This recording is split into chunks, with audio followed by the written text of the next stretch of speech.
आता ते traditional Fisher woman ज्यो आसा पारंपारीक तांकां जर त्याचे फायदे मेळटले जाल्यार तेंच्यांनी प्रॉपर प्रोसिजर करचो पडटलो. आमच्यो थोड्यो स्किमी आसात त्यो आमी तांकां दिवपाचो प्रयत्न करता.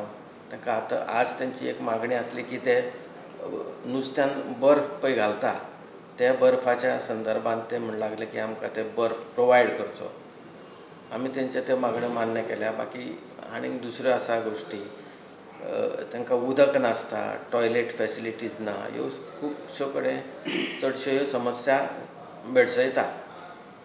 ह्या समस्यांचें आमी निवारण करपा खातीर आतां प्रत्येक फिशींग मार्केटांक भेटी दिवन थंय सर्वे करतले आनी खंय खंय कितें लॅप्सीस आहा ते प्रायोरिटीचेर करून ह्या पारंपारीक बेन्नी फिशर वुमन आहा तांकां ताचो फायदो करून दितले.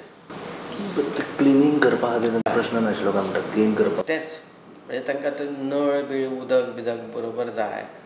आनी कितें जाता आतां म्हापशा सारकेल्या मार्केटान कितें जालां की थंयसर एक दोन शेडी आहा. ते वयर आसा ते मटन बिटन तें आसा म्हणटाले ते मटन बिटन विकता आनी सकयल आसा ते नुस्त्याचें मार्केट.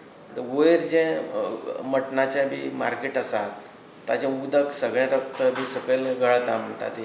ताका लागून मागीर जे लोक नुस्तें व्हरपाक येता ते पळोवन विट्टात वगैरे. आतां ते प्रॉपर तांकां